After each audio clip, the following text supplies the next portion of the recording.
Hi, this is Kevin Fitzpatrick from the Cnesta Group, and I just want to go over a few points specifically around career transition. But before we start into that, hey, obviously, if you can tell by looking behind me and look at my green jersey, I'm a diehard Eagles fan. My Delco accent's coming out, and we're going to the NFC Championship. So that prompted me to think, how do we tie that? How do we tie the NFC Championship and career transition together? Very simply, I am wearing a Reggie White jersey, one of the best defenders to ever play the ball, and certainly one of the best defenders to ever be in Philadelphia. And what that brings to mind is, and I can do this because I was guilty myself, when we go into career transition, or we decide to make a change with our jobs, or what direction we're heading, whether it is voluntary on our part or it is involuntary due to job restructure, change of control, job elimination, or leadership just wants to make a change, all too often we find ourselves going into defensive mode. We immediately respond, we get our resume together, we beat ourselves up, and we say, why? What's next? I've got to make a living. I've got to move forward. And we get very reactive. So we go in defense mode. Now, granted, with the Philadelphia Eagles, if it wasn't for Vic Fangio and our current defensive line and our secondary, we wouldn't be going to the championship. However, when it comes to life, when it comes to dealing with our career transition, it's not defense as the direction we're going to go. If you want to think about what Jack London said, life's not always about holding good cards, but it's about playing a bad hand well. And in order to do that, we have to go on offense. And this may appear a little awkward in the next few seconds on this video. However, we get out of the defense and we go into offense. And what I have on now is a Nick Foles jersey. So let me put that in context for you. Nick was a great person, a man of faith, an extraordinary human being, a leader, but a backup quarterback. No one had any faith in Nick. No one had thought it could be done. He was thrown into a situation that was unexpected, that many would say he was not prepared for. And yet he went in, he drove the offense, he stood up as a leader, he looked in the mirror every day. If you read his book, he said, we're going to do this. We're going to get it done. The end result is he redefined the quarterback position. He redefined his success and what it would look like. And he led the team to Super Bowl 52. Now, how does that translate to career transition? In order to be effective when we are faced with an unfortunate situation where we need to change jobs, or we find ourselves in a layoff situation, we need to get on offense. We need to first step back and take a look at who we are and say, I got this. I'm going to look at and I'm going to develop my foundation. I'm going to look deeply and say, what do I do well? What is it that I need to sell into this marketplace to get the job I want, to get the career that I want? And in order to do that, you've got to take control. You've got to dig deep. You've got to look in the mirror and you've got to say, who am I? What am I capable of? What have I not done well? How can I succeed? And why do I matter? And how do I sell that to my next employer to get that great opportunity? By understanding all of that, by understanding what we bring to the party, it is going to translate into a much more effective resume. Now let's talk about that for a minute. Our resumes are very often a synopsis of what we've done in the past. And all too often, they read like a job description. Frankly, they're matter of fact. They're often boring. Keywords that are used often are not found in the body of the resume. If you look at the summaries in a lot of resumes, they all sound the same. You can just change the function from finance to HR to manufacturing operations to sales to marketing, whatever. But all of those great, what I call HR speak, those buzzwords are often there, but that doesn't sell you. So I'm going to challenge you in your career transition. Don't think of your resume as a document of what you've done. Think of your resume as a document that is going to articulate not only what you've done, but how you've done it and why it was impactful. In other words, demonstrating what is the return on investment that you bring to your next employer based on what you've done in the past on the various positions that you've held. Excuse me. Excuse me. Still have voice issues from last week's game. But thinking about the resume, it's your sales document.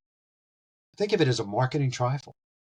You're not, when you go in an interview, when you're looking for a role, the resume is all about getting that interest, getting that interview. Once you get the interview, then if you have full knowledge and you've invested in developing your foundation, then you know who you are and what you can bring to that organization. That's where the interview takes over and it gets down to fit. Are you in the culture? Are you going to match what we're looking for? Can you provide examples and demonstrate what is the return on investment that you are going to bring to that next employer? So you can explain to that employer why you are absolutely the best fit for the role. That's what it comes down to. And prepping before that interview by one, having your resume out there that makes sense, understanding your foundation, and following the very basic tenets of who, what, when, where, why, and how. Being on the offensive, not the defense, when you are focusing on your career and trying to get that next opportunity. Now, don't get me wrong, you've got to play both sides. On the defensive side, you've got to be very, very open to and willing to address the things you have not done well. And in being in a position to do that, your best defense is an offense when you're asked the question, what is it that you could do better? Or what are some of the challenges you've had that perhaps didn't go well? The best response to that is to not only admit what didn't go well in your career, but give them an answer on how you've addressed it. By doing that, it demonstrates your ability as a critical thinker, and it turns that potential negative conversation, or I hate the word weakness, or development need that you may have, it turns that into an asset because it demonstrates I've looked deeply inside as to who I am, what I've done, how I've done it, how I could do better, what I've done wrong, and I own it. And by owning it, then I've taken the time to develop an answer so that that challenge or that development need or that weakness, however you may perceive it, when you're in that defensive mode, you've then taken control of that. And you've taken an offensive, proactive position to make the difference, not only for your own value that you bring to an organization, but for your own personal self, where you can look up and say, I got this. And you're demonstrating that ability as a critical thinker. That will go so far in distinguishing you from other players. When I was in transition, Lord knows 20 years ago, and no, I didn't have hair then either, but I landed 5 positions, and I mentioned this in a prior video. And in landing those 5 positions, 4 of those positions, I knew the people that I was chosen over to get those initial offers. And as I mentioned in a previous video, because of needing flexibility with my daughters, I couldn't take those positions. I also know that the 4 people that I beat out to get the offer for that role, each of those roles, some of them had a better pedigree than I. They were certainly had a stronger or an education from maybe an A school versus a C school. And they had a presentation and they had a career path that was incredibly strong. And in each of those 4 cases, quite honestly, I would have gladly been the number 2. And we would have been an extraordinary team. I got the offers over them, not because I had a better pedigree. Yes, I had a good resume, because it was a very active, business-focused resume for an HR guy with a business metric on every single line that I could talk to, that I could explain, and that I could give examples for.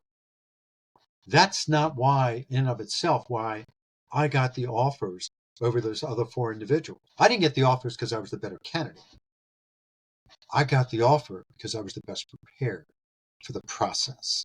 And how did I get there? I got there by understanding and owning what I had not done well and going on the offensive to say, all right, enough's enough. How are we going to move forward and make a difference? How are we going to present the who, what, when, where, why, and how? How are we going to demonstrate what the return on investment is that I could bring to each of those employers? That was the key. Not that I was the better candidate, I was just the best prepared. And I guess the best way I can do that is if I can quote Arthur Ashe, who was a great tennis player. We lost him entirely too young. And what he said was, I want to make sure I get this right, so forgive me. Start where you are, use what you have, and do what you can. That will make the difference in the transition in your career. That will distinguish you above anyone else.